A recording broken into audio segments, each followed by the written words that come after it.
Good morning students. Once again हम लोग पढ़ेंगे बैलेंस ऑफ पेमेंट का एमसीक्यू पढ़ेंगे। हमें अनुमान है कि आप सभी लोग अच्छे समझ पा रहे होंगे। मैं एक एसोसिएशन से जुड़ा हूँ, तो इसलिए मैंने अपना ईमेल आईडी डाल दिया। आप नीचे ईमेल आईडी देख सकते हैं। हमारा ट्रिक है, इकोनॉमिक्स ट्रिक्स लोगो है।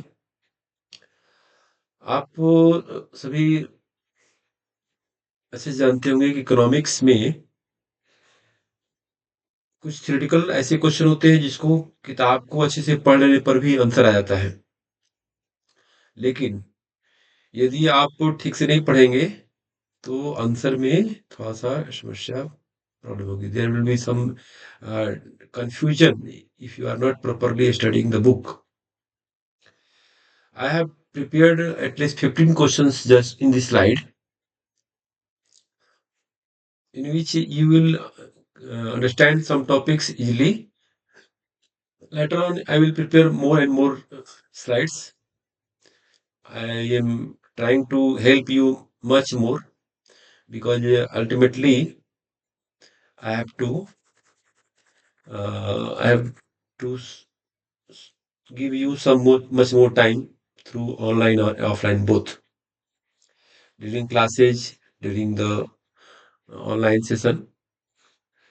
हम आशा करते हैं कि आप जो है ऑनलाइन सेशन में भी ऑफलाइन सेशन में ऐसे से पढ़ेंगे और अच्छे नंबर लाने का प्रयास करेंगे।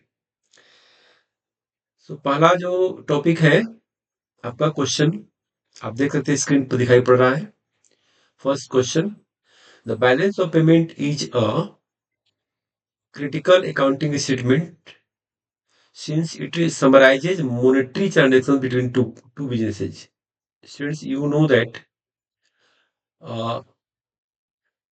आप यदि क्रिटिकल को हटा दीजिए तो करेगा balance of payment is A accounting statement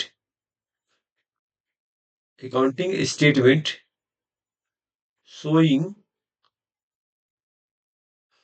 showing the monetary transaction between two businesses। मैंने दो बिजनेसेस बीच में, दो कंट्री के बीच में या एक कंट्री और वर्ल्ड के बीच में जो मॉनेटरी ट्रांजैक्शन होता है, उसका अकाउंटिंग स्टेटमेंट को ही हम जो है बैलेंस ऑफ पेमेंट के नाम से जानते हैं। यहाँ बिजनेस जो लिखा हुआ है, टू कंट्रीज अगर करेंगे तो अच्छा रहेगा, टू कंट्रीज। ठीक है, यानी कि दो कंट्री के बीच में अगर कहते हैं मॉनेटरी ट्रांजैक्शन होता है तो उसको बोलते हैं बैलेंस ऑफ पेमेंट। तो यहाँ पर लिखा है कि balance of payment is a critical accounting statement since it summarises the monetary transaction between two countries, two businesses.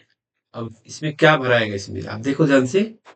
Residents of a country and visitors from other regions of world includes non-residents and the rest of the world, residents of a country and non-citizens, and none of the preceding options। तो students, जब इसको पढ़ोगे तो हमने अभी बता दिया था, क्लियर कर दिया था कि एक कंट्री दो कंट्री ले आता था अच्छा रहता है। तो क्लियरली जो आंसर होगा, देखो ये तो नहीं होगा, नॉन रेजिडेंट्स जरूरत नहीं है। मैंने कुछ भी ट्रांजेक्शन होता है दोनों होगा, हमारे देश के से भी होगा, विदेश से भी होगा। तो कोई जरूरी नहीं कि वो ट्रांजेक्शन नॉन रेजिडेंट ही करेंगे, रेजिडेंट नॉन रेजिडेंट दोनों करते हैं। ठीक है, लेकिन ज्यादातर रेजिडेंट ही करते हैं। ठीक है, इसका resident of non a country and non resident लिखा हुआ है, and none of the presiding. तो इसमें जो सही आंसर होगा, इसमें एक ही कंट्री लिखा हुआ है जबकि इसमें वर्ल्ड भी लिखा हुआ है, तो आपका ये आंसर सही हो जाएगा। बेस्ट ऑप्शन फर्स्ट वाला है।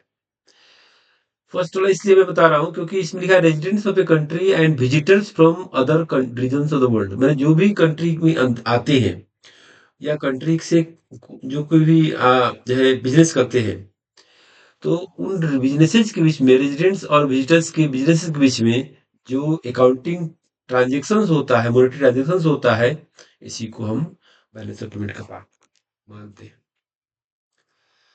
हमको ये लग रहा है कि आप लोग को समझ में आ रहा होगा।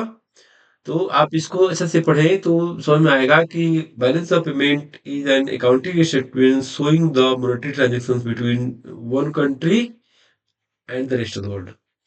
अब उसमें रेजिडेंट्स जोड़ देना है, residents of the country and visitors from other countries of the world.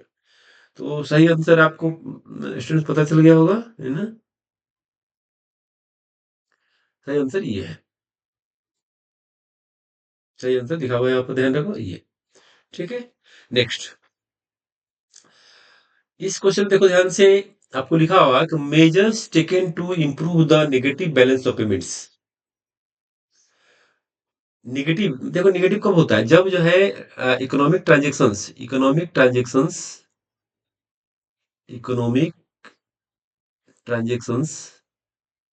Economics, थोड़ा सा स्पेलिंग गलती हो गया, सही सही कर लेते हैं इसको। इकोनॉमिक इकोनॉमिक ट्रांजेक्शंस, आप देख सकते हो इसमें एक होता है इनफ्लो होता है, इनफ्लो होता है, एक आउटफ्लो होता है। इसमें तो आपको समझ में आ रहा होगा। तो इकोनॉमिक ट्रांजैक्शंस में जो इनफ्लो होता है, जो आउटफ्लो होता है, इसमें इसमें जो इनफ्लो आउटफ्लो में ध्यान रखना, ये जो इनफ्लो होता है वो पॉजिटिव साइड हो गया, जो आउटफ्लो ज्यादा हो रहा है मतलब नेगेटिव साइड हो गया। यानी कि ज्यादा हम ये जो है आपका ध्यान रखो, ये जो है अगर ये इनफ्लो कम हो रहा है और ये ज्यादा हो रहा है, आउटफ्लो ज्यादा हो रहा है, इनफ्लो कम हो रहा है, ठीक है, तो इसका मतलब ये हुआ कि हमारा नेगेटिव साइड है। तो कह रहा है कि मेजर्स टू टेकन, इसको सही कैसे कर सकते हैं? हाउ कैन वी सॉल्व, है ना? मेजर्स टू टेकन इम्प्रूव, मैंने इम्प्रूव कैसे कर सकते हैं? तो इसका आंसर होगा एक्सचेंज कंट्रोल से, करेंसी डिवोल्यूशन से भी हो सकता है, और इंपोर्ट सब्स्टिट्यूशन से हो सकता है। यानी ऑल ऑफ द अबव सही है इसमें। ठीक है, तो इसमें आउटफ्लो को कम करने के लिए हमें ये सभी मेजर्स अपनाने पड़ेंगे, यानी ऑल ऑफ द अबव भी राइट आंसर। स्टूडेंट सबको समझ में आ रहा है? आई थिंक आपको समझ में आ रहा होगा सभी लोग को। 4 नंबर आंसर, ठीक है, 4 नंबर आंसर लिख दिया। ठीक है, नेक्स्ट क्वेश्चन, नेक्स्ट क्वेश्चन। अब इस क्वेश्चन को देखो ध्यान से, स्टूडेंट्स ध्यान रखो। Which of the following is not included in the balance of payment? इसमें से कौन सा बैलेंस ऑफ पेमेंट में इंक्लूड नहीं है? ध्यान रखना, which of the following is not included in the balance of payment. Students आप सभी को पता होगा कि बैलेंस ऑफ पेमेंट में क्या इंक्लूड नहीं होता है। तो बैंक अकाउंट, किसी पर्सनल बैंक व्यक्ति का बैंक अकाउंट इंक्लूड नहीं होता है। Receivable and payables, account D capital, and none of the proceeding above option. तो इसमें क्या सही होगा बताओ? आप लोगों को पता होगा इसमें कौन सा बैलेंस ऑफ पेमेंट में अकाउंट ये ना, अकाउंटिंग स्टेटमेंट, इसको साफ लिखा था accounting statement, receivers payables, account D capital, यानी sometimes spelled account, and none of the above. Capital account तो होता ही है, ठीक है, तो आप इसको देख सकते हो, आपको जो है ए नंबर सही है, ये किसी का पर्सनल बैंक अकाउंट इसमें शामिल नहीं होता है। अकाउंटिंग वो स्टेटमेंट होता है, ठीक है, वो जो है एक स्टेटमेंट होता है, और उस स्टेटमेंट के थ्रू ही आपको जो है ये सॉल्व किया था मैंने। ऐसा नहीं कि किसी के अकाउंट में हम गिनेंगे कि इतना पैसा गया तो पैसा आया, नहीं ऐसा नहीं। कंट्री का एक जो है, एक जो होता है स्टेटमेंट होता है, इसमें एक साल के अकाउंट के जो है कितना हमारे पास फॉरेन एक्सचेंज आया, कितना गया, आउटफ्लो कितना, इनफ्लो। मेन जो है आउटफ्लो और इनफ्लो का होता है, outflow of foreign currency and inflow. ठीक है, इसी के स्टेटमेंट को हम जो है इकोनॉमिक ट्रांजेक्शन्स के स्टेटमेंट को हम इसको बैलेंस ऑफ पेमेंट में रखते हैं। स्टूडेंट सभी को समझ में आ रहा होगा ये। इसके बाद जो आपको पढ़ना है सभी लोग को, नेक्स्ट क्वेश्चन है, balance of payment is an accounting statement that records monetary transactions between. ध्यान रखना, मॉनेटरी ट्रांजैक्शन बिटवीन लिखा हुआ है, यानी कि इसको पहला क्वेश्चन जो था सेम था। हम्म? पहला क्वेश्चन आपने पढ़ा था, balance of payments is an accounting statement that records monetary transactions between, पहला ऑप्शन है residents of a nation and the rest of the world, residents of a nation and non residents, non residents and rest of the world, none of them. तो ये तो नहीं होगा, ये भी नहीं होगा, नॉन रेजिडेंट्स का लिखा हुआ है। अब इन दोनों में कंफ्यूजन है। First residents of a nation and the rest of the world, and residents of a nation and non residents. तो हमारे हिसाब से ये वाला फर्स्ट वाला सही होना चाहिए, residence of a nation and the rest of the world. Rest of the world में नॉन रेजिडेंट्स आ जाता है। मैंने हम कोई भी सामान एक्सपोर्ट करते हैं तो बाहर से पैसा आता है, तो वो भी एक अकाउंटिंग स्टेटमेंट का ही पार्ट होता है। तो मेरे हिसाब से ए नंबर सही होगा। ठीक है, ए नंबर, क्योंकि रेस्ट ऑफ द वर्ल्ड लिखा हुआ है। जब भी आपको एग्जाम में आएगा तो आप इसको ध्यान से पढ़िएगा। Next question students, import of machinery and equipment is recorded under, import of machinery and equipment is recorded under, किसके अंडर रिकॉर्ड होता है? मशीनरी, हम क्या मंगा रहे, इंपोर्ट कर रहे हैं, मशीनरी इंपोर्ट कर रहे हैं। ठीक है, एंड इक्विपमेंट्स, इक्विपमेंट्स में मशीनरी को है जो भी उसका इक्विपमेंट होता है उसको मंगा रहे हैं। उसको किसके अंडर रखेंगे, डेबिट साइड में, क्रेडिट साइड में, या क्रेडिट साइड में पर डेबिट कैपिटल, या क्रेडिट करेंट, या डेबिट करेंट, या क्रेडिट कैपिटल।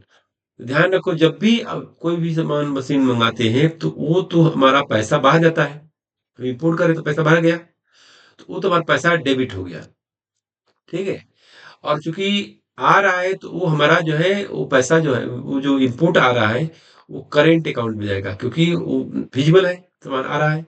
ठीक है, तो वो करेंट अकाउंट में हमको जाना चाहिए। ठीक है, तो यहाँ पर एक अगर कैपिटल तो कंफ्यूजन होता है, ठीक है ना, डेबिट और कैपिटल यहाँ लिखा हुआ है, डेबिट और करंट लिखा हुआ है, तो करंट अकाउंट में जाना चाहिए। जो इक्विपमेंट भी है इसमें शामिल है। तो देखते हैं क्या आंसर आता है इसका, सी नंबर, तो ये आंसर सही होगा, डेबिट एंड करंट। ध्यान रखना, सी नंबर आपका आंसर सही है, इसको ध्यान से पढ़ना। नेक्स्ट क्वेश्चन स्टूडेंट्स ध्यान रखो, question number, next question, the current account of the balance of payments include transaction like. देखो, जब करेंट अकाउंट में क्या होता है, हमने तीन चीज बताया था, ध्यान रखो, सब लोग को पता होगा, तीन चीज बताया था, तीन या चार चीज। एक होता है विजिबल गुड्स, विजिबल गुड्स, एक होता है इनविजिबल, एक होता है unilateral transverse, unilateral transverse,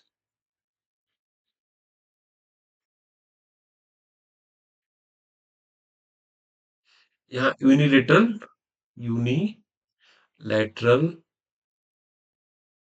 transverse, और एक होता है रेमिटेंसेज।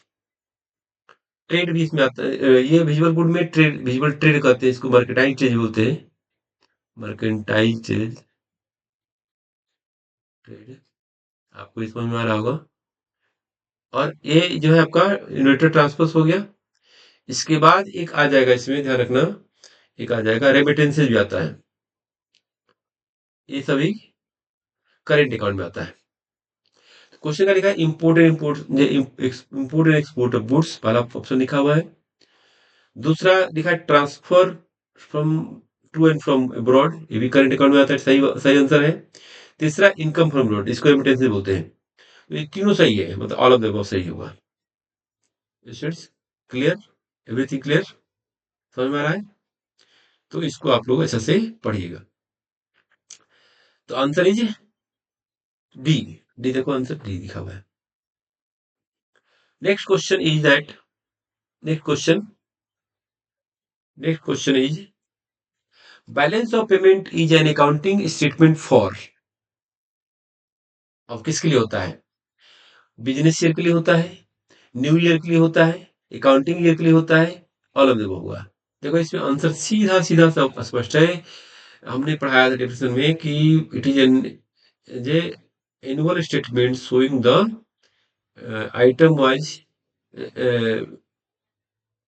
रिसिप्ट एंड ट्रांजेक्शंस होता है ना, इसमें होता है ये क्या होता है, जो बजट का होता है ये भी अकाउंटिंग ईयर का ही होता है, जिसमें कि इकोनॉमिक और economic transactions with in accounting year. जैसे हम लोग का होता है अकाउंटिंग ईयर, क्या होता है अप्रैल से लेकर के अप्रैल से अप्रैल शुरू होता है और 31 मार्च तक होता है, ये अकाउंटिंग होता है। तो जो बैलेंस ऑफ पेमेंट होता है वह 1 साल का अकाउंटिंग ईयर का होता है। समझ में आ गया स्टूडेंट्स? ये समझना है? तो ये वाला ऑप्शन सही है, हमको लगता है सी वाला ऑप्शन। ठीक है, सी आंसर सही है। तो स्टूडेंट्स नेक्स्ट क्वेश्चन देखेंगे। देखो ये सर्सन रीजन है, हमारे पास कुछ सर्सन रीजन भी, हमने 5 क्वेश्चन लिखा हुआ है इसमें। आप लोग थोड़ा सा सर्सन रीजन पर ध्यान ध्यान दोगे तो कॉन्सेप्ट क्लियर होता है सर्सन रीजन से, सबसे बड़ी चीज यही है।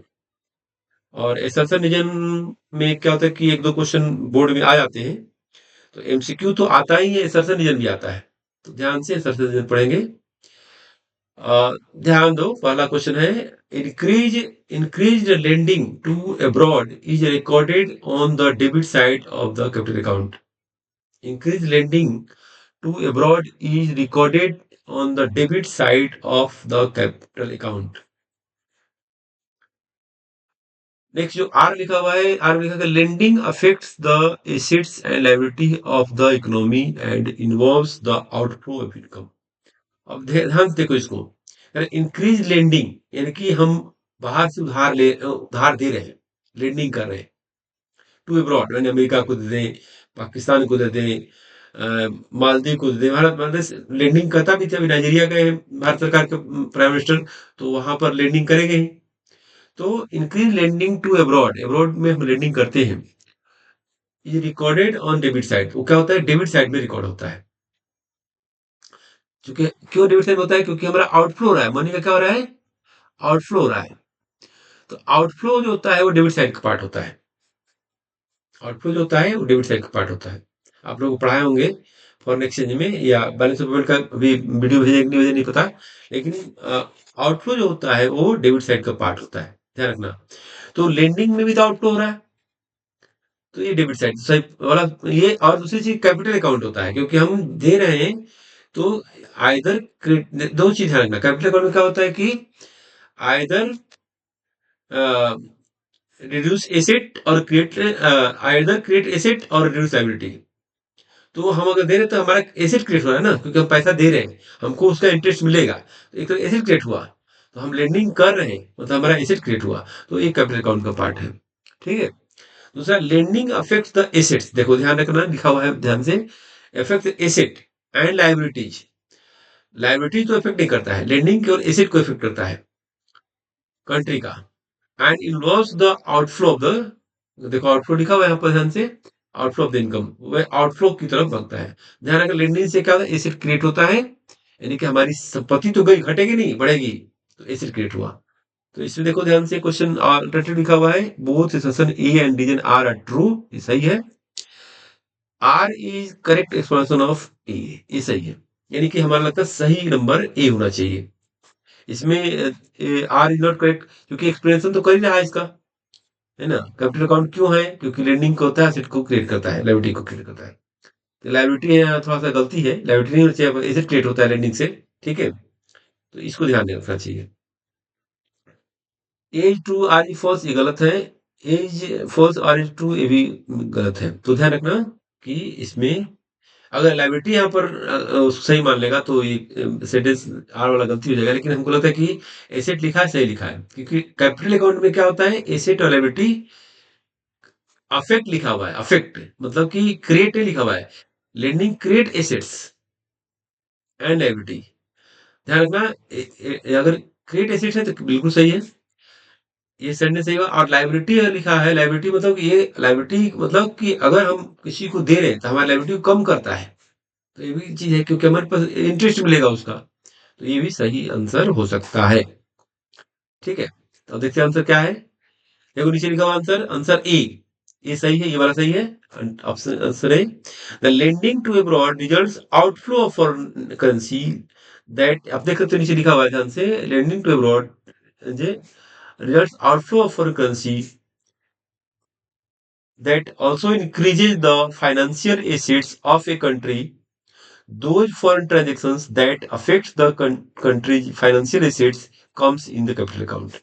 अब देखो तो स्टूडेंट्स इसमें ध्यान रखो, इसमें कि जो लेंडिंग होता है हम विदेश को देते हैं तो हमारे फॉरेन करेंसी का आउटफ्लो होता है। इससे क्या होता है कि हमारा फाइनेंशियल एसेट बढ़ता है क्योंकि हमको लोन का ब्याज मिलता है। Those foreign transactions that affect the country's financial assets come in the capital account और इसीलिए कैपिटल अकाउंट में आता है। तो ध्यान रखो, इसमें याद रखना कि करंट अकाउंट कैपिटल अकाउंट में क्या होता है, हमारा एसेट क्रिएट होता है। Next question, when there is a trade deficit and current account deficit. ध्यान रखो, ट्रेड डेफिसिट और करंट अकाउंट, ये चीज सबसे बड़ी चीज अंतर रखना कि करंट अकाउंट ट्रेड में केवल विजुअल गुड होता है, मर्केंटाइल ट्रेड होता है जो विजुअल गुड होता है। करंट अकाउंट डेफिसिट में विजुअल एंड विजुअल दोनों आता है। तो ट्रेड जो होता है वो माइनर पार्ट है, करंट अकाउंट का पार्ट होता है। ठीक है, तो क्वेश्चन क्या है कि when there is trade account deficit and capital account deficit there will always be a balance of payment deficit. सही बात है। और ट्रेड डेफिसिट देखिए, एक चीज ध्यान रखना है इसमें, एक और चीज, ये कभी कभी क्या होता है ना कि ऑलवेज जो वर्ड लगा दिया, ऑलवेज यहाँ पर थोड़ा सा प्रॉब्लम कर दिया, क्योंकि ट्रेड डेफिसिट होगा तो हमारा ठीक है कि डेफिसिट होगा, बैलेंस ऑफ पेमेंट डेफिसिट होगा।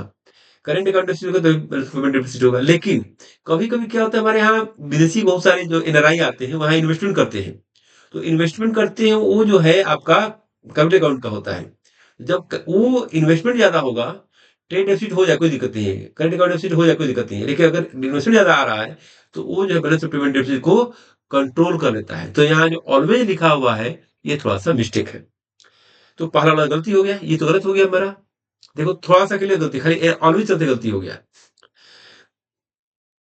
Are number, when there is a trade deficit and current account deficit but a capital account surplus. Trade deficit भी है, करंट अकाउंट डेफिसिट है, लेकिन कैपिटल अकाउंट सरप्लस है, there may be balance of payment और surplus. ये सही है sentence.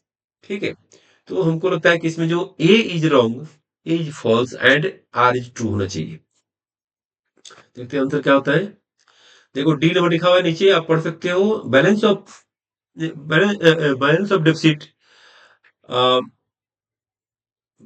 balance of payment deficit surplus, balance of payment is a result of final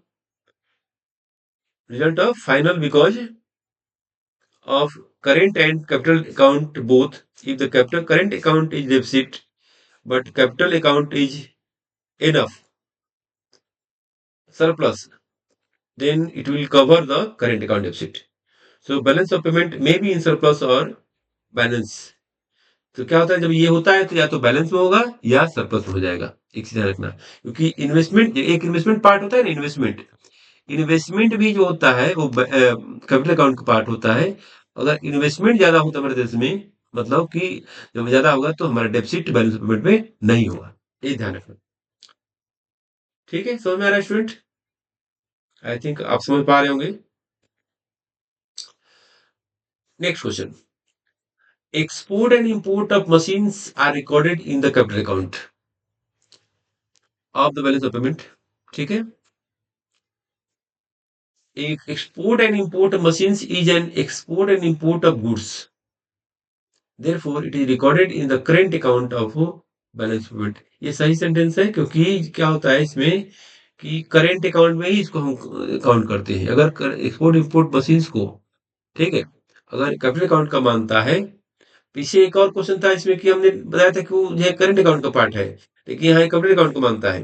ध्यान रखना, इसमें कैपिटल अकाउंट का मानता है, इसलिए कैपिटल अकाउंट को मानते हैं क्योंकि मशीन का लिखा हुआ उसमें, इक्विपमेंट भी लिखा था उसमें। तो इक्विपमेंट करंट अकाउंट का पार्ट हो जाएगा क्योंकि छोटा सामान है।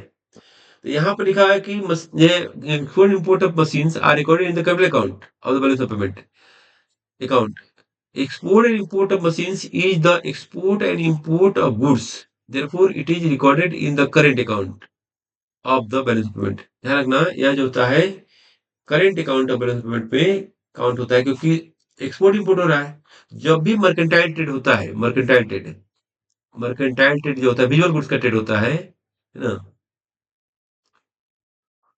तो उसमें क्या होता है, सभी जो ट्रांजेक्शन होते हैं वो करंट अकाउंट के पार्ट होते हैं। ठीक है, तो इसमें आंसर आप देख सकते हो, ये ए जो ऑप्शन वही है, पुराना वाला ऑप्शन देख सकते हो। ए गलत हो गया, ठीक है ना? ए गलत है इसमें, ये वाला पार्ट गलती है। All the transactions related to the physical goods, whether it is physical assets recorded in the balance of trade, it comes under the current account. ये ध्यान रखो, कैपिटल अकाउंट का पार्ट नहीं हुआ, ठीक है? करंट अकाउंट का पार्ट हुआ, हमने बताया था उसमें भी, ठीक है? अगर हम अपने कंट्री में मशीन उसकी बात करते हैं तो उसमें बजट वाले में हम लोग कैपिटल रखते थे पहले, लेकिन एक है कि जितना भी हम सामान मंगाते हैं, वो जो विजिबल है, वो बैलेंस ऑफ ट्रेड का पार्ट है और वो करंट अकाउंट में आता है। कैपिटल पार्ट, कैपिटल का लोन और इन्वेस्टमेंट आता है। Capital account balance of payment only records those foreign transactions that only changes the financial assets and liability of the country. ध्यान रखना, इसमें जो ऑप्शन है आपका ए डी वाला सही है। इसमें समझ में आ रहा होगा आप लोग को, हम लोग ये इसमें ध्यान रखिएगा, है ना?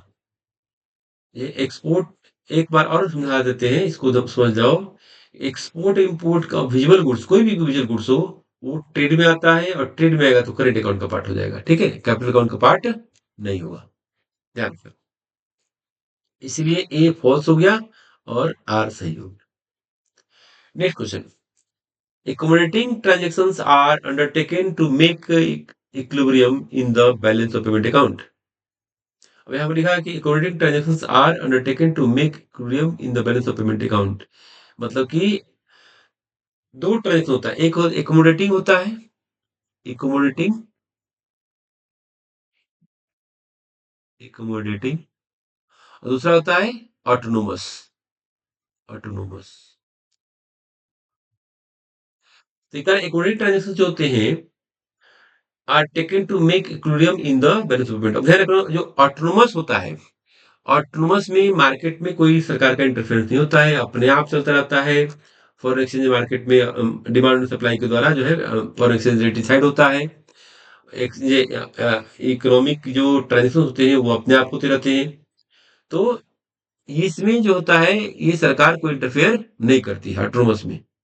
लेकिन जब बैलेंस ऑफ पेमेंट डेफिसिट चला जाता है, ठीक है ना, तो करेक्ट टू मेक इक्विलिब्रियम, तो इक्विलिब्रियम लाने के लिए सरकार को एकोमोडेटिंग ट्रांजेक्शन करने पड़ते हैं। यानी कि सरकार को अपना एकोमोडेट करना पड़ता है, उसको मैंने प्रबंधित करना पड़ता है, ठीक है? उसको बैलेंस लाना पड़ता है। सरकार सिक्योरिटी क्या करती है, ये कैपिटल अकाउंट ट्रांजेक्शन करती है। accommodating items are also called the above the line items. accommodating transaction को हम above the line आइटम भी बोलते हैं। तो दोनों सही है, ये सी वाला सही है, यानी कि वाला सही है, दूसरा फॉल्स है। अच्छा, ये बिलो द लाइन हो जाएगा, ठीक है ना? ये बिलो द लाइन्स होगा, बिलो द लाइन्स, ठीक है? ध्यान रखना, autonomous above the line, accommodating below the line। इसको लिखवाया भी है क्लास में, आप देख लेना, समझ में आ रहा है? तो सी पॉइंट आपका सही है, सी ट्रू, आई फॉल्स। नेक्स्ट क्वेश्चन देखो ध्यान से, in the balance of payment, repayment of loan by the Indian government to the US government will be recorded on the credit side of the current account। देखो ये करे question करे कि balance of payment में जो loan का repayment करते हैं, लोन का हम लोग जो रिपेमेंट करते हैं, ये लोन का जो रिपेमेंट करते हैं by the Indian government loan को रिपेमेंट करती है, किसका? यूएस गवर्नमेंट को। तो क्या जाएगा, record the credit side of the current account. In balance of payments, repayment of loan by Indian government to US government, यानी कहते हैं आउटफ्लो हो गया, ये तो आउटफ्लो में चला जाएगा। Record on the credit side of the current account, तो क्रेडिट होगा नहीं, ये तो आउटफ्लो डेबिट साइड हो गया। It will be recorded in the capital account, ये तो ठीक है, कैपिटल अकाउंट में रिकॉर्ड होगा। Since A loan from US government is an international liability, कह रहा है कि ये जो लोन जो होता है यूएस गवर्नमेंट का द्वारा दिया हुआ एक लाइबिलिटी था, ठीक है? लाइबिलिटी था, the repayment of loan results in an outflow of forex, तो ठीक है, तो आउटफ्लो मैंने लिख दिया था पहले, आउटफ्लो हो गया, therefore it will recorded on the debit side, तो डेबिट साइड में होगा। तो पहला वाला गलत है, लगता है कि पहला वाला गलत है, क्रेडिट साइड गलती हो गया, है ना, और दूसरा सही है। ठीक है, तो पहला हमको लगता है डी ऑप्शन होना चाहिए इसमें, डी होगा, फर्स्ट वाला रॉन्ग। ठीक है, और सेकंड वाला राइट। स्टूडेंट्स इस तरह से आप लोग थोड़ा सा ध्यान देकर पढ़िएगा, है ना, कंफ्यूजन हो जाता है अगर ध्यान से नहीं इसको देखेंगे क्वेश्चन आंसर, तो अपने आप कंफ्यूजन हो जाएगा और फिर एग्जामिनेशन में उसी का नंबर कम मिलता है। Next question, all transactions recorded in balance of payments are autonomous transactions. देखो एक चीज ध्यान रखना, बैलेंस ऑफ पेमेंट में, है ना, जो अपने आप होता है, जो ट्रांजेक्शन्स अपने आप, ऑल ट्रांजेक्शन लिखा है गलत लिखा है, अपने आप जो ट्रांजेक्शन होते हैं, जो ऑटो ट्रांसफर होते हैं, जो कि अपने आप होते हैं, जैसे ट्रेड हो गया, जैसे ट्रांसफर्स हो गया, जैसे कि आपको रेमिटेंसेज हो गया, ये वो अपने आप होते हैं, तो वो ऑटोनोमस में आते हैं। ठीक है, तो बैलेंस पेमेंट में आते हैं। दूसरा, autonomous transactions are recorded in both current and capital account, ये तो सही है, लेकिन ऊपर वाला में ऑल ट्रांजेक्शन लिखा है, तो हमको लगता है कि उसमें एक प्रॉब्लम है, ऑल नहीं होना चाहिए था, है ना। एक जो होता है, जो कि सरकार करती है, जिसमें कि लोन लेना देना होता है, वो जो होता है, वो ट्रांजेक्शन ये ऑटोनोमस में नहीं आता है। ठीक है, तो इसका आंसर देखो, डी, यानी ए फॉल्स है और आर ट्रू है। टू टाइप ट्रांजेक्शन होते हैं, एक ऑटोनोमस होता है, एक ऑर्डिनरी ट्रांजेक्शन होता है। ठीक है, यानी कि ऑटोनोमस ट्रांजेक्शन वो रिकॉर्ड होता है जिसमें कि जो करंट अकाउंट में अपने आप चलता रहता है, लेकिन एक ऑडिटिंग में क्या होता है कि वो कैपिटल अकाउंट का पार्ट होता है, और वो जो है मैनेज होता है, यानी कि हम लोग 30-40 पढ़ते हैं ना, तो उसमें जो होता है, सरकार बीच बीच में इंटरफेयर करती है, वो बैलेंस करती है, लोन लेती है, लोन लेकर पूरा करती है बैलेंस पॉइंट को। तो इसीलिए ये वाला जो है आपका फर्स्ट गलत है, सेकंड सही है। सीट समझ में आ रहा है सबको? आप लोग सब समझ पा रहे हो? लास्ट टॉपिक देखो, लास्ट क्वेश्चन, ये एमसीक्यू है। Trade deficit occurs when, trade deficit कब होता है? वेरी इजी क्वेश्चन, आप बता सकते हो। जब जो है एक्सपोर्ट, एक्सपोर्ट ज्यादा हो जाए या कम हो जाए, एक्सपोर्ट कम हो, एक्सपोर्ट कम हो,